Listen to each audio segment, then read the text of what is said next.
CCG Media presents High Tech Sunday. On today's episode of High Tech Sunday, our hosts, Rayondon Kennedy and Lango Deen, sit down with the Laboratory and Program Manager for National Renewable Energy Laboratory and 2022 BEYA STEM Conference Professional Achievement in Government awardee, Dr. Roderick Jackson, for a conversation on investing in a clean future. Up first is Career Communication Group's Managing Editor, Rayondon Kennedy. Next is Career Communication Group's Senior Technology Editor, Lango Deen. Finally, our esteemed guest, Dr. Roderick Jackson. Dr. Jackson sets the strategic plan for NREL's buildings portfolio while working closely with senior laboratory management. While at NREL, Dr. Jackson has been recognized as a distinguished member of research staff. In addition, he is serving a 3-year appointment to the American Council for an Energy Efficient Economy Research Advisory Board, which began in 2021. Dr. Jackson has been the recipient of numerous awards throughout his career, including the National GEM Consortium Alumni of the Year and Greater Knoxville Business Journal's 40 Under 40. And, without further delay, High Tech Sunday, featuring Rayondon Kennedy and Lango Deen.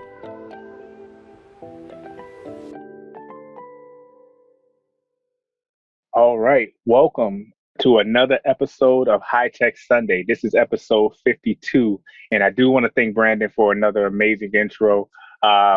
52 episodes in, I feel like we're becoming pros at this, but we have a great episode for you, talking to Mr. Roderick Jackson, and he is one of our 2022 BEYA winners, and that is just a couple of weeks away. And if you aren't registered, we hope that you would check us out by visiting www.beya.org. There's still time to register. The event's coming up here in February 17th through 19th. It's a wonderful event, and so I just kind of got to pay the bills and make sure I make that plug before we get into our conversation here with Mr. Jackson. And so, like Brandon said, we're here to talk to Mr. Jackson. Mr. Jackson, how are you doing? I'm doing great. How are you doing? Fantastic. I'm excited to kind of get into our conversation and talking about the future and the future of clean energy. And I know that you got a lot of information to talk to us about. But before we do that, Mr. Jackson, I really want to kind of talk to the audience and let them know exactly who you are, how you got started. You know, like I tell you in our pre-conversations, this is you're the superhero here. We want to know your backstory, your origin story, and really get a sense of why you're one of our 2022 BEYA winners. And so the first question I want to kick off with is really to kind of tell us how you got into the field that you got into, that you're in. You know, why did you choose that path? So I can start with, I think it was in, R.G. Wilson's Miseducation of the Negro. We talked about how so often when choosing a career field, particularly at the time when people would kind of deviate from the pathways of their parents because of the opportunities that were made available, and he postulated that it would be better if, kind of as new opportunities were made available, if you could kind of leverage the kind of the legacy or leverage the kind of influence that your parents had and not run away from that. He made reference of a person whose father was a mechanic. Could they become a mechanical engineer instead of running into a different field and starting all the way over? So it's using that as kind of a backdrop, kind of tell a story about my own dad. So my dad was, one of 16 kids. He had, there was 11 boys, and all 11 boys built houses. And so like from the age of 3, I was kind of like introduced into that field that my dad and his twin brothers provided their legacy for.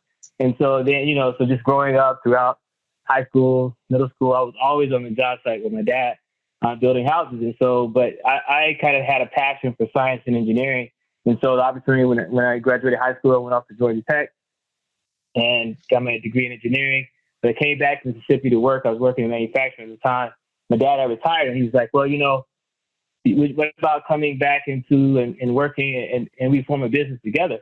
And it was at that time, and I was like, okay, well, is this the thing I want to do? Because, maybe this isn't for me. But, I was reminded of that kind of the context of like really, you can go farther if you can kind of leverage the influence and experience of your forefathers as one of those things that I think R.G. Wilson kind of, talked about. And so it was like, well, I could actually take advantage of my dad being a framer and kind of bring to the table the engineering, the science perspectives that I had to take it to another level. And I was like, okay, well, maybe, and plus he was going to be on the business side, business ownership side of it, instead of on the labor side that I grew up doing. So I said, I could dig that. But then that passion and that kind of connection with science and engineering took me back to grad school. Because I was like, I want to do science and engineering. I still have that, desire to get a terminal degree per se in science and engineering, because I wanted to have more influence on really exposing other, particularly people of color, into the field of engineering. And I thought I could do that through having a degree like a PhD in mechanical engineering. So I went back to school, but I thought, well, I have this passion for energy, the family legacy with buildings, science, and could I bring all that together? And the opportunity came to really do research on energy in buildings. So I was like, wow, like this is really truly kind of that marriage of kind of, a lot of the things that I've kind of been growing up doing, where that interest in science and engineering, that build that kind of passion or interest in energy, and then taking that level of like, okay, not running away from what my parents and my dad and his brothers, the legacy they put in, but actually using it as a platform to build a career on. And I was like, wow. So yeah, that's a long story with how I got to where I am, but it was really started with my dad and his brothers and building construction that they kind of influenced me to get into. Yeah, that's amazing, and that's a wonderful marriage of different skill sets and knowledge. What exactly drew you to energy, right? Because you could have gone and you could have did the construction and kind of followed the legacy that of your family, but you chose to kind of intertwine that knowledge in kind of with the energy field. So how did you what drew you to energy as kind of the point? It was in my senior design class at Georgia Tech. I had a professor. He was in 1996, the Olympics were in Atlanta, Georgia, and so I had a professor who actually was influential in designing the torch, because the Olympic torch, it kind of goes from city to city through the year preceding the Olympics. And so he was actually my professor for my capstone design course, and his big focus was energy. He was always talking about energy, and the course was on energy. And it was in that course, like, wow, energy, and he was like, yeah, we're going to have some, we started about peak oil, we're going to one day around oil. Energy is a big deal. And so I was like, man, seems like this is something that I should get into, and really was piquing my interest at the time. And I was always a fan of thermodynamics, and so just in thermodynamics is full of energy. So energy has always been that thing. And then kind of coupling that with this kind of, this perception that we would one day get peak oil. I was like, wow, I really like to do something energy. I didn't know what it was at the time, and didn't know how, but just that kind of initial kind of influence of that capstone design course, the senior capstone design course, kind of piqued that initial interest. Yeah, it was something that you knew you was interested in. You didn't really know where it was going to take you, but you knew you wanted to get on this ride and just see where it went. Yeah, I had no clue when we were talking about it in the capstone design course, but that it would one day be the perfect kind of marriage to kind of that family connection, right? That be able to connect to that building construction. Because, building construction is cool, but it gets pretty hot in Mississippi in the summertime. So just like, I wasn't built to kind of be, to do the construction side as much. So this provided me an opportunity to bring kind of the background research and energy to the table. Yeah. Yeah, that's awesome. That's awesome.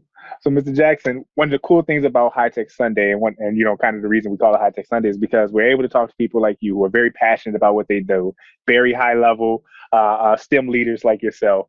But we also get to talk about kind of like the spirituality and kind of how the spirituality influences what you do every day and how it influences your drive. And so my question is, how has your spirituality kind of influenced your drive? It influenced me in so many ways. I first, just from a standpoint of both my dad and my mom, but very, a spiritual influence in my life, and really encouraging me to always keep, I think it's like, know who you are and whose you are. I think that was every time I go out of the house, like, know who you are and whose you are. And whose you are is like knowing that I am a child of God, and that's something that I should be reflective. That should be reflective of what I do wherever I go, no matter where I go. That should be reflective. And then even in what I do, right? Because in all you do as unto the glory of God. So if that's in my grades, if that's in my job, if that's in my research, I should not do it just for the sake of a boss that I'm doing it for. I'm doing it for I'm doing it for the glory of God, so that people will see, okay, well, it's not just, Roderick is doing this, so they may not know, everyone may not know why I'm doing it, but I'm doing it as if I'm doing it for a higher calling. But then adding on to that, because I have been blessed throughout my career to have different awards or distinguishments. However, I'm always reminded of in 1 Corinthians, where it's like, but by the grace of God, I am what I am. And his grace towards me was not in vain, but I labor more abundantly than they all, yet not I, but the grace of God within me. So it kind of captures within that scripture, like, okay, yeah, it's not me, it's the grace of God. However, I did work. I remember when everybody else was going out partying, I was in the, in the lab, I was in the dungeon per se studying, but it was still, even by me being able to do that was by the grace of God, and my spirituality and God's influence in my life allowed me to even have the will to do that. So it's constantly there. And then lastly, getting a PhD is hard. It's like, that's one thing I can tell people is hard. There are going to be some times when you're like, wow, why am I here? How, I can't, this is not for me. However, it was those times when I was like, okay, I didn't have a person, a family member who had gone through it before who could say, okay, this is the thing you should do X, Y, and Z. And, sometimes it was just having to have that spiritual grounding to know that I am bigger than, or I have someone within me and something within me that is bigger than this current stressful situation I'm going through in my PhD. So those are kind of ways that I would say the kind of the influence of my spirituality and kind of where I am right now. Yeah, and that's amazing. And one of the things that I connected with what you said when you talk about, know whose you are and know who you're working for. One of the things about my background is I played football. We had this Christian group, and one of the things that we put down was playing for an audience of one, right? Playing at Division I college, you play in front of these large crowds. But like, who are you really playing for? Are you playing for yourself or these people around you? Or are you playing for God? Because when you're playing and you're trying to serve God and everything you do kind of falls under that, the scouts will come, the fans will come, the fame will come. But you got to make sure you're doing it for the right reasons. And the same thing goes with your work and the way you kind of carry out your life. And so I really connect with that. And I really think that that's a really important point is whose are you and who are you doing it for? And when you have that as your North Star, you can't go wrong. You come be a BEYA winner. Right, exactly. Everything else got what is it? The book, Stephen Covey or whatever. It's like you keep the important things important, right? And as long as you keep the main thing, however you want to phrase it. But that's the way I look at it. If keep the important things important, everything else shakes out. Everything else kind of works itself out. But losing track of that sometimes is where it gets kind of weird per se. Yeah. So that was a great. I feel like we got a good sense of who Dr. Jackson is. Hopefully so. At least that's what I kind of articulate to you. Yeah, exactly. Yes, sir. And so let's go ahead and dive into today's topic and talking about investing in a clean future, bringing up the future, the youth, and things that we can do to make sure that we're a part of the conversation as we move forward into like this new clean energy, this new clean world. And so the first thing I want to talk about is talk about your day job. And can you give us a quick Snapchat of the work you do and how you're impacting the world around you? So the work that I do today, right? So I'm the program manager. I like to kind of summarize the three kind of what I do, right? So the first thing is we're a national lab, one of 17. The Department of Energy has 17 national laboratories, and we're one of them. We're the only one that's fully committed to a mission of a clean and energy efficient and renewable energy future. That's our mission space. One mission, that's our mission space. And so my role within that laboratory is I manage, I'm responsible for the program that supports the Building Technologies Office at the Department of Energy. And so I am making sure, one, that everything they've entrusted resources to us to deliver, that we deliver that. Make sure we're on time, on budget, making sure we bringing the science to the table that is a national laboratory we should do. Second is because we are a scientific partner. We are a Department of Energy laboratory. We are a partner with the Department of Energy. We should not just be doing what they've asked us to do for right now. We should be bringing science. Where is science taking us? Where is the future of the research to go? So we should be bringing some research strategies, some science to the strategies of what's next. And then third, I work at the National Renewable Energy Lab. So how do we kind of leverage the institution of a laboratory that's working on electric vehicles, that's working on the next generation of solar, the next generation of wind, the next generation of where alternative fuels, how does all that be leveraged? How can we leverage all of that to do number one and number two better, to do what we do right now better, and to do where we see the future going? So that's kind of where I see my role, is to really ensure that we're kind of, as a program, bringing that to bear to deliver on a clean energy future, particularly as it pertains to buildings and communities. That's a lot. But that is very important work, especially making sure that like you said, that our community is a part of the conversation moving forward. We started off. You talked about a lot about your parents, in our pre-interview, and you talked a little bit about your father earlier. But I know that your mother also had a big influence on your mission and kind of how you carried out and your values. Can you talk to us a little bit about the impact that she's had on the projects and your kind of your values and mission today?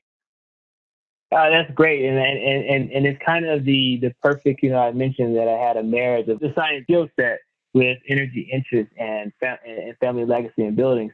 But one of the things that kind of, when I was growing up, I remember one of, I don't know, sometimes I think it was weird, but one of my favorite shows was Eyes on the Prize, because my mom, and for those who are not aware, that was a documentary series or docuseries, basically kind of demonstrate or talking about some of the civil rights and what happened in the civil rights. And so my mom was always, she was a student in the 50s and 60s, and she went to Jackson State. So she was a part in the HBCU. So she was a part of that movement in Mississippi. And so and that was something that she always kind of made sure I was aware of who I was, and made sure I was aware of kind of just how things have progressed and how they have progressed, how we are where we are, while it's not where we want to be, or it's still, there was a progress and there was an effort to get there. So that justice and that mission of, I am somebody and I am here to help somebody else get to this point, particularly in communities of color, was always something that she instilled in me.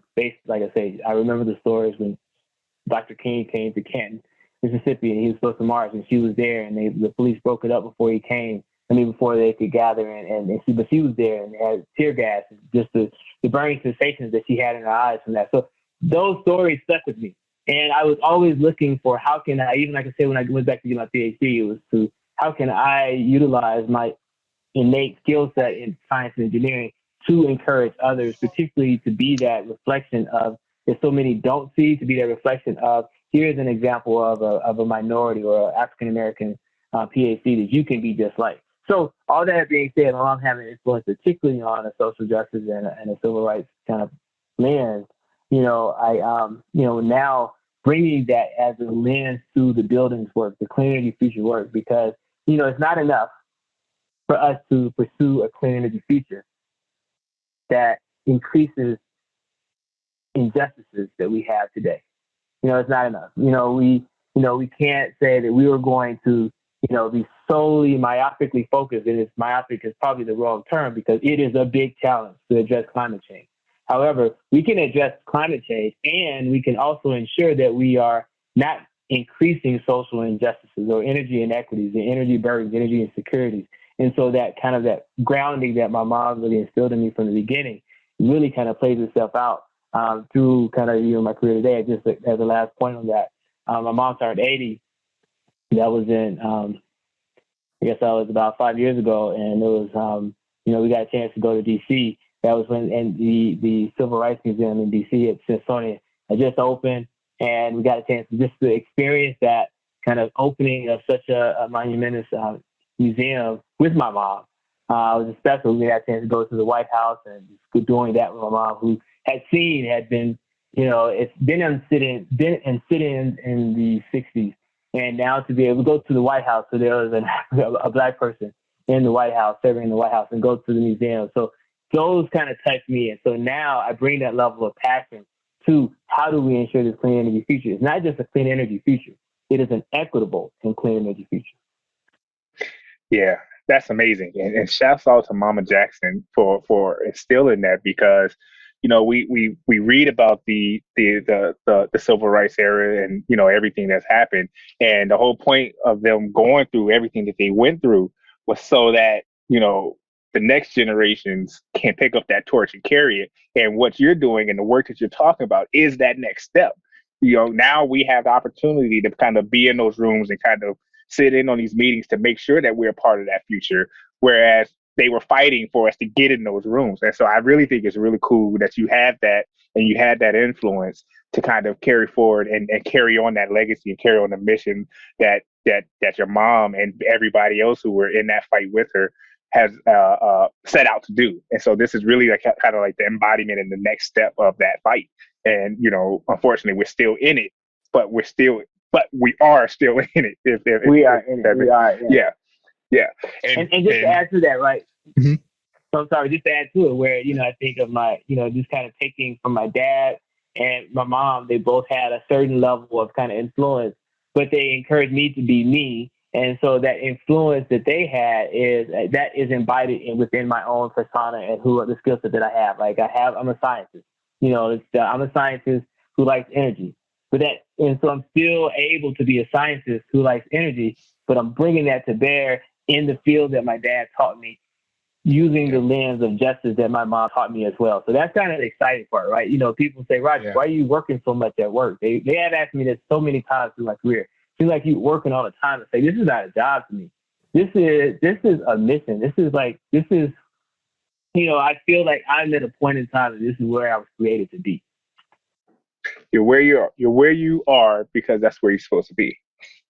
And one of the things, before I move on to the next question, you mentioned that documentary, Keep Your Eyes on the Prize, and the whole time when you said it, because I remember watching that at school myself, and I still remember the song "Keep Your Eyes on the Prize."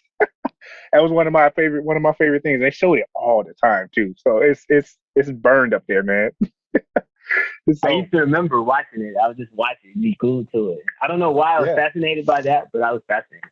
Yeah. Well, I mean, because it was us, you know, and it's learning about, you know, the fight that we're continuing to push now. So it got us here, if nothing else. And I think that was the whole point of you know, them showing us that documentary. And so I think that's cool in and of itself.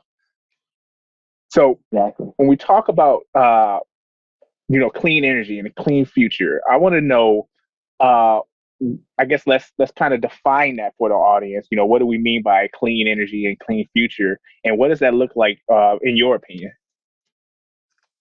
Okay, great, right. So if you think about today, you know, whereas how is, you know, we typically just got a plug and we plug it into the socket, and we don't a lot of times think about, well, okay, what's on the other side of that wall that we're getting the electricity from, and that electricity is really generated somewhere. And a lot of times it's generated through dirty ways. It's generated through taking fossil fuels like coal, or taking fossil fuels like natural gas. And particularly coal is really one of the more dirty ways to do it. And now it's kind of burning that. And as you burn that coal, you're going through a process that creates electricity.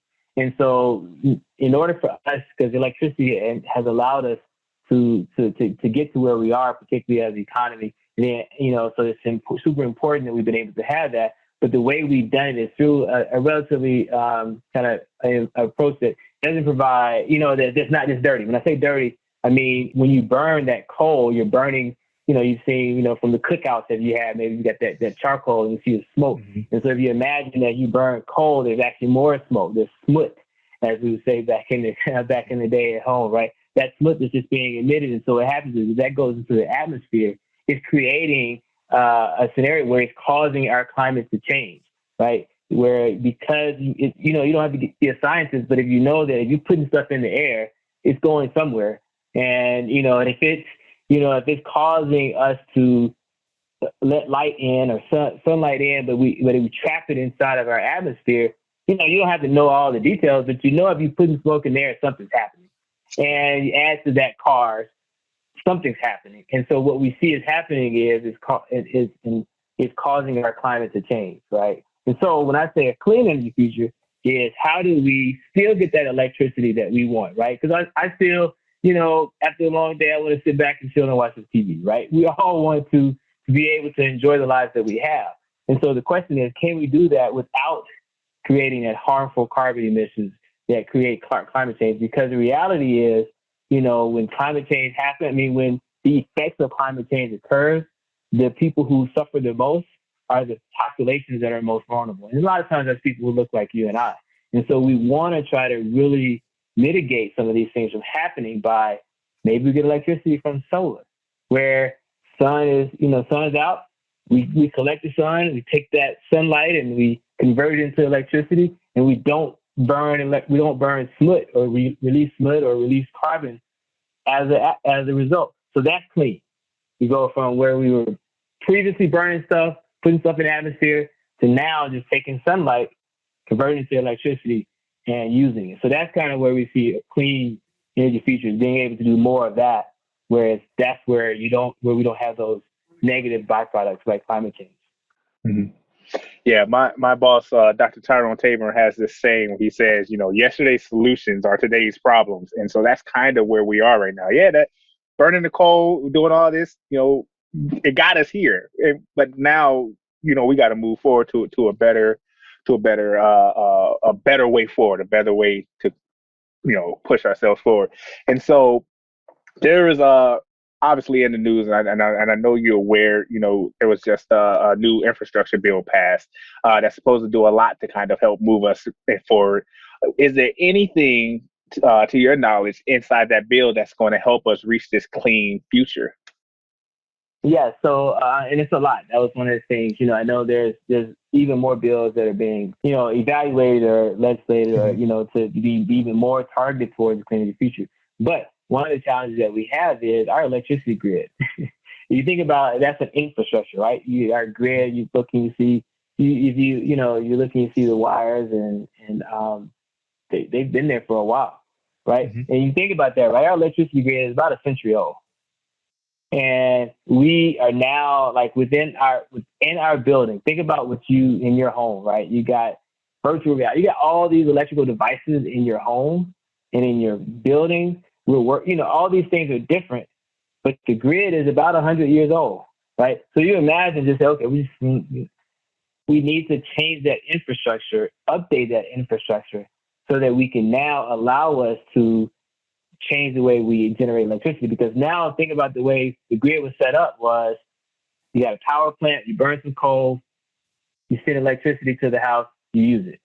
Now, as we go to clean energy, where let's say I have a solar panel on my own roof, so I'm generating electricity. And let's say I go to Aspen, or I go to Mississippi, or I go to wherever we may go. When I go to these different places, that sun is still being collected. Where's the electricity going? So I can send that electricity back to the grid. The grid was never set up to go back. It was never, how we send it doing this where we used to.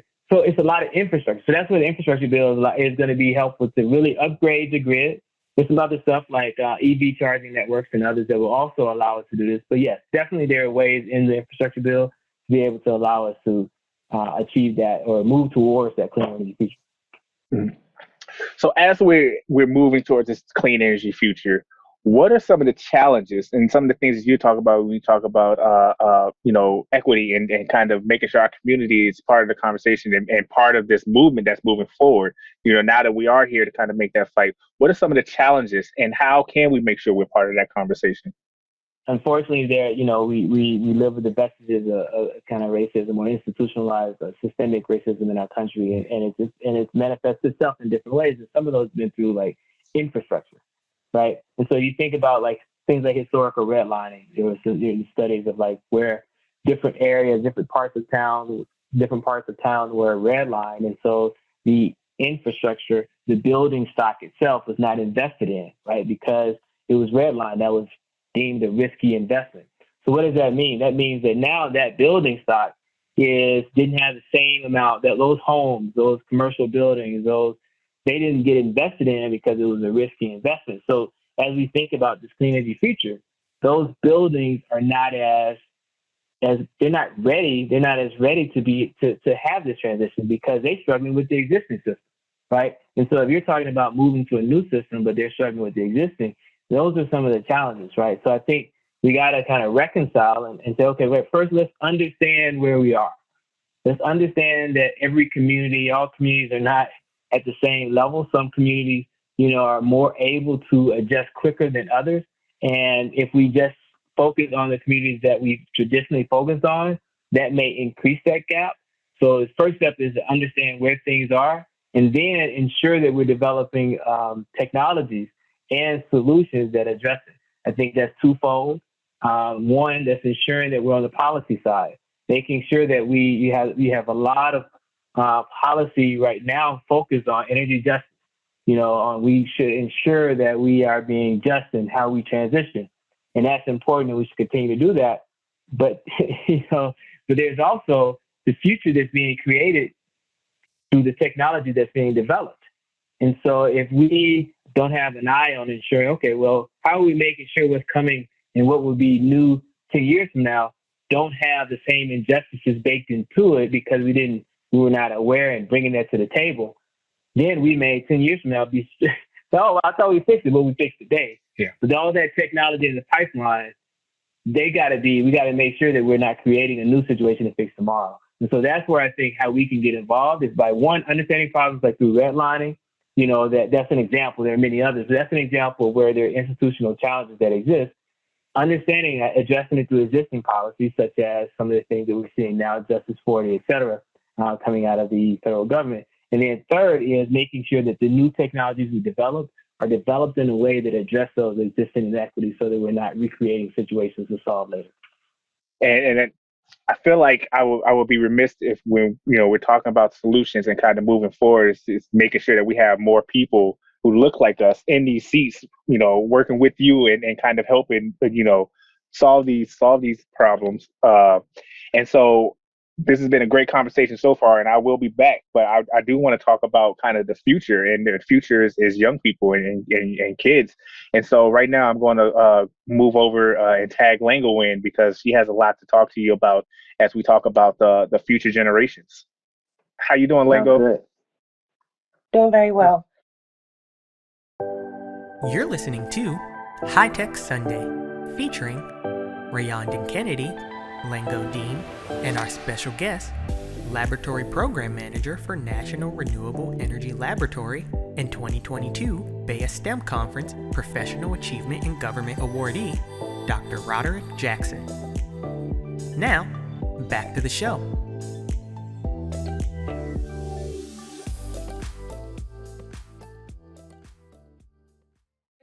Conversation between you and Dr. Jackson is just fascinating stuff. And Dr. Jackson, I watch a lot of Olympic events, and you pay attention to the athletics and the sprinters, the swimmers, and all that sort of thing. And yeah, that opening ceremony, I think, is the closing ceremony where you see the torch, and I think it was Muhammad Ali who lit the torch in 1996 in Atlanta, right? I definitely remember that one. I have never forgotten that one. And of course, I remember the most recent one, because we have the tennis star. What's her name again? I forget her name now. Naomi Osaka.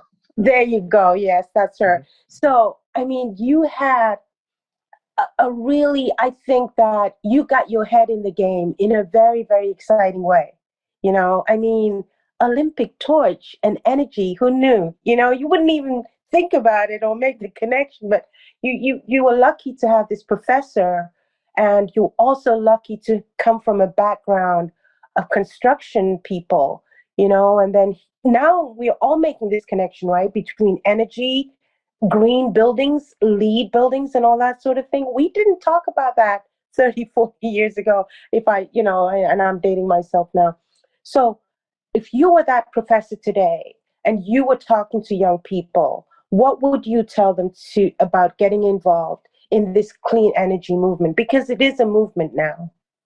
Definitely. I think one is participation. We need a diverse team at the table. I use, as I mentioned earlier, I'm a scientist. I love math. And it breaks down like this. If you want 100% clean energy, you can't have 100% clean energy for 30% of the people, because that does not equal 100%. If you want 100% clean energy, you need to have 100% clean energy for 100% of the people. And otherwise, you're fighting that. And so the only way you do that is, or one of the best ways to do that, is to ensure that you have representatives of the 100% of the people, because otherwise you may unknowingly only be providing solutions that fit 70% and then expect the rest to trickle down. I call it trickle down clean energy. that's probably not the most effective way, but if we have more people at the table, people who come from different communities, people who come from different backgrounds, rural, urban, all these different backgrounds, and we can have more people who bring that to the table. Now we're developing solutions, and we can raise flags and say that will never work where I'm from, or we can, and because nobody's at the table bringing that, and so what happens is technologies are developed and they don't work in our communities, or we have to rig them, and so they were really never developed for our communities, and we make them work. So I think definitely getting people involved from a standpoint of making sure that it can happen, and then second, and then also being able to say these are good jobs, right? This is, I get to say, that, people, I use the analogy on the plane, right? You're on the plane, you meet people when I was traveling. They say, what do you do for a living? I save the world for a living. Well, stop. And I tell the truth, right? What do you do for a living? I save the world. The world, and that's something that who doesn't want to be a part of something bigger than themselves, right? So that's where I would tell people that you have an opportunity to be a part of something bigger than yourself, and doing it in a way that is something that is significantly affects us as a group of people, particularly diverse populations, because you look at who has highest energy burden. Energy burden meaning the percentage of your income that goes towards energy costs. African Americans and Hispanics have the largest percent by a significant amount more than other populations. And so by addressing this thing that saves the world, you actually also can address the thing that causes so many people to go into to miss bills because they couldn't pay that utility bill in the summer or that utility bill in the winter. This is something I'm working on, and this is something I would encourage other people to work on, because that's what grandma and them are suffering with. We all got relatives who are struggling with their utility bill. I'm working on solutions that will address that. That's exciting to me. I don't know. Hopefully that answers the question. Yes, it does. That's a really cool title. I save the world for a living. And talking about the fuel fund, that's a big thing in the city I live in. I live in urban Baltimore. And every time I get my utility bill, I make sure I make my little contribution to that fuel fund, because there isn't much I can do outside of that. But I think if I make a contribution towards that, I'm helping someone. And I think with a lot of young people that I know in the urban environment I'm in, it's like sometimes they feel overwhelmed by the problems of the world, energy problems, and they don't know where to start because there's so many other things that concern them just living day to day. So how do we get people? We need more people, like you say, at the table, more diverse voices. So how is that going to happen where young people are going to get the information that they need to make them the kind of energy warriors that you need for the future? I think that's a good question. I think, if you start and say we're going to boil the whole ocean, yeah, it gets pretty overwhelming. But I think one of the things is that find, because I was talking to someone before, I was like, find your inner passion. What drives you? What is that skill set that you innately have? For me, it was math and science. For me, I was a kid who loved math and science. So for me, it was, how can I apply that? Where are the career fields? Where are the needs in this space that allow me to apply that? Okay, well, someone else will say, no, I don't. I hate math and science. I hate science, but I love, I love economics. Well, now we need people at the table who can start thinking about what are the economics of how this clean energy future will roll out, because it has to make dollars and cents for it to work. Or someone else may say, you know what, I hate any of that. I love fashion. I don't even think that's out of the brain. I love fashion and making things look good. Well, you know what? If these new clean energy future, if we're putting, you all seen it. We've all seen it before with those solar panels on rooftops, and it's like that's the ugliest house in the neighborhood. We need people in this community who can say, well, you know what? I can design a better looking solar panel. So it's really first kind of understanding who you are. I think that's with anything, knowing thyself, right? And knowing who you are and your own skill sets, and then say, okay, this is what I like to do. Now, how can I apply that to this field? Where are the places? Because this place is so expansive, and the needs are so broad that we can find your niche and your impact. It's almost impossible to find a skill set that's not needed in this field today. Communication. We need people who can communicate this, who communicate that we need to do a transition to a clean energy. So it's really finding yourself and then kind of diving into where that fits into this space. That's wonderful. So it's like first kind of figure out what it is that you like or want to do, or maybe not want to do, but what it is that you like, and then find a niche where you can sort of like, plug in that interest. But also, this is a follow-up to the next question. What are the programs and organizations that you know out there that are available to help to push people, to encourage people, motivate, inspire people who are interested in, they may not know that it's a career that's related to energy, but if they get involved with organizations, professional organizations, or associations, that they might be able to guide them, guide that interest somewhere. So what are the organizations that you would recommend? I would recommend different professional societies, whatever professional society you're in, and there are many professional societies that actually have affinity groups within those. And so for me, I would say GEM, the GEM program, GEM organization, that was very influential in my career. I remember my mentor at my first job, he connected me with my next mentor, who also, my first mentor was a GEM alum, and he connected me with my next two mentors who were also GEM alum. And then I've now mentored other GEM alums and all getting into this field. And so I think that's an example of a GEM program that is designed to expose and to broaden your network in this field and expose you to different careers. So that's one.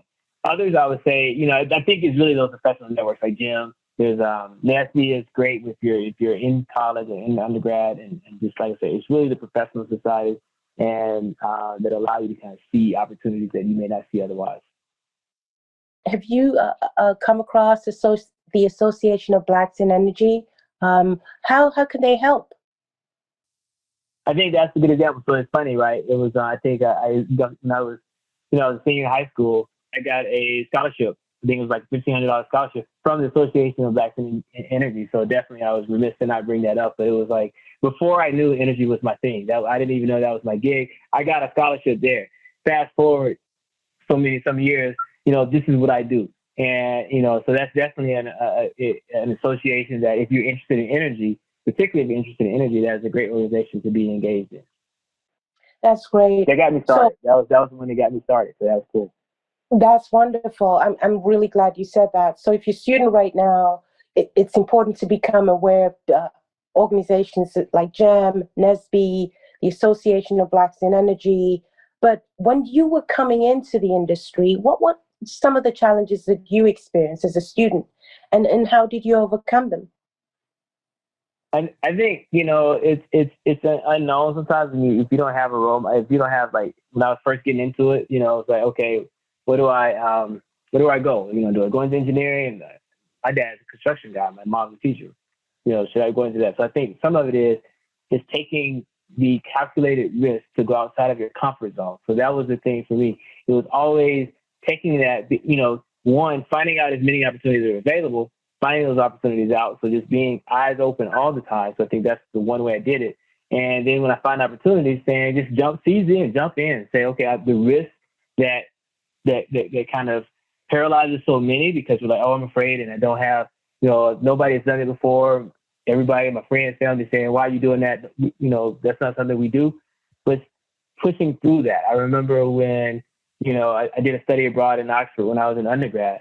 And it was like, why are you doing that? I don't know anybody who's going to Oxford. Why are you going? It's like, well, that's the reason to go because, and, just jump in, right? And so I would just say that ability to take risks. When I'm from Mississippi, lived in the Southeast, Atlanta, Tennessee, opportunity came available working in Denver, Colorado, and Golden. It's like, I know nothing about coal or dealing with cold and snow, but you know what? It's an opportunity. It's a risk, but let's take it. Be calculated. Talk to wise mentors, but take those risks. I think that's the biggest challenge is overcoming risks to do what you've never done before, or even what your family or your friends have never done before. But if you can just push through those, it's definitely rewarding. That's wonderful. So as you were prepared to take risks, I'm sure one thing that was always at the back of your mind is what your mom always told you: know who you are and know whose you are. So I think that's really good advice. But I'm still going to ask the question anyway before I throw it back to Ray. What is the best advice that you were given that helped you get to the place that you are in right now? The best ever advice. The best ever advice? It's kind of hard, I would say, to say the best ever advice.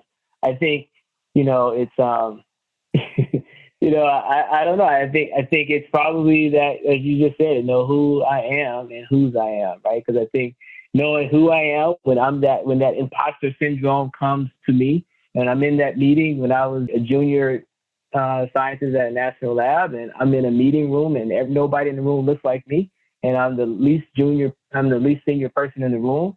To say, know who I am somebody, right? This is something, my family has encouraged me, and I have capabilities no matter what my current imposter syndrome is telling me. I am somebody, and whose I am, right? I am a child of God. I'm a Jackson. My dad was always like, "You are somebody," and God don't make junk. I don't know, It's like, so I think that was probably the biggest thing is just to know who I am and who's I am. It keeps me out of a lot of trouble, right? Because it's like, okay, if I go do that, is that who I am? Is that who I've been kind of, and even in business decisions and different career decisions, you say, okay, well, I could do this and it looks like an immediate gain, but is that who I am? And is that reflective of whose I am? So I think that's probably the best kind of advice that, that probably carried me through. That's wonderful. And I've got to echo that. God don't make junk. Thank you so much. Thank you so very much. And it's been a real pleasure talking to you. At this point, I'm going to throw it back to Ray. Ray? Thanks, Lango. And you're absolutely right. You don't make no junk. And so, just in case anybody thought I was playing or joking when I said that Dr. Jackson was our superhero, you heard it here in this conversation. He said he saves the world. And so I don't know how much super you need to get the net, but I really hope you guys took in what he said, because that really is the future, and we really do need more, as Lango put it, energy warriors joining the fight. And so as we bring this to a close, Dr. Jackson, I do want to touch on the BEYA conference. Like I said, it's coming up here February 17th through 19th here in a couple of weeks. But you are our professional achievement winner, which is one of the biggest awards that we have. And so I want to know, just from your perspective, when did you find out that you were going to be receiving this award, and what does that mean to you and the legacy that you're trying to leave and create? So it's weird. So last year it had some personal tragedies. My dad died last year, actually a year ago on the 19th.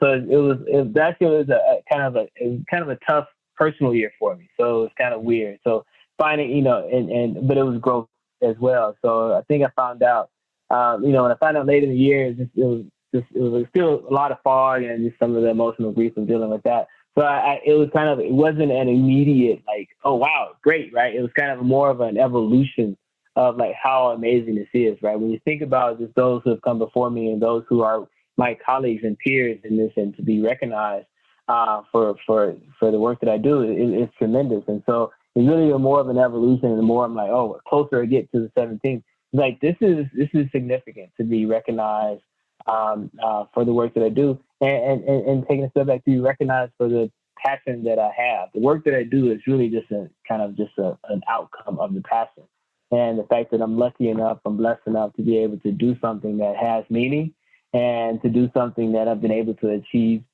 different measures of outcome with. So that's what I would say. It's been more of an evolution, and the closer we get, it's like, oh wow, this is actually, this is significant. This is big, and really allows me to kind of juxtapose kind of the last year and just how great, things can still work out in that situation. Yeah, that's amazing. And we're blessed to have you. And then, we're lucky to have you on the show and spend just a piece of our day with you. I know we could sit here and we could talk about this, for hours and hours. And I hope we get an opportunity to do that again in the future. But as we bring the show to the close, Dr. Jackson, I want to give you the opportunity just to kind of lead the audience with some words of inspiration. And so the floor is yours. Oh, wow. So, I think as I think about words of inspiration, I just think about, the fact that, it's that, look for ways, you can do things that you're passionate about and have impact, right? I remember when I was in college when I heard, when I heard this saying that when I die, I want it to matter that I lived. And so I bring that to the table, and to kind of what I do, and I hope others as well. I remember, that was something that kind of touched me when I was in undergrad, and then when I was early in my career, early in my government career, I was at Oak Ridge, and the associate lab director, who's now my lab director now, he kind of said, "Okay, Roderick, what are you doing that the world will be different because you're here?" And I was like, wow, okay, this is my boss's boss asking me this question, but it was really motivating. One, when I die, I want it to matter about the other. Two, how would the world be different because I was here?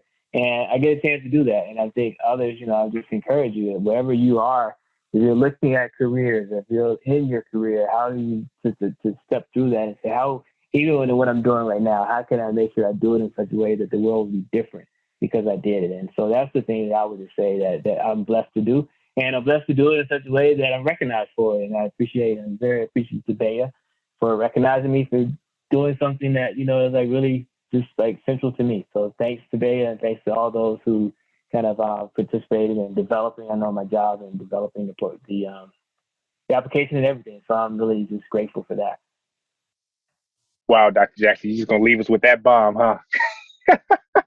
Well, I appreciate it, and I think that was heavy. When I die, I wanted to matter that I live. That's it. I just messed that up. You guys heard him.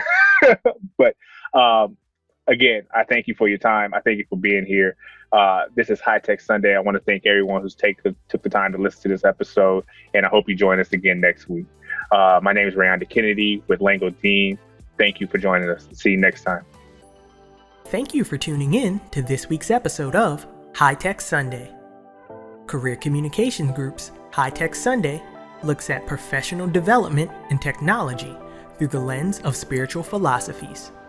In a time when digital information is more critical than ever, this weekly program is produced by and for CCG's community of alumni and professionals in science, technology, engineering, and math fields. The community runs from national thought leaders to aspiring students, and this weekly series aims to bring a concentrated discussion around technological advancements and achievements based on universal moral principles. The 1-hour podcast will be streamed every Sunday. The podcast can be accessed through the BEYA Facebook page, Women of Color Facebook page, and CCG YouTube page, in addition to Apple Podcasts, Google Podcasts, Podbean, and Spotify. Please join us next time.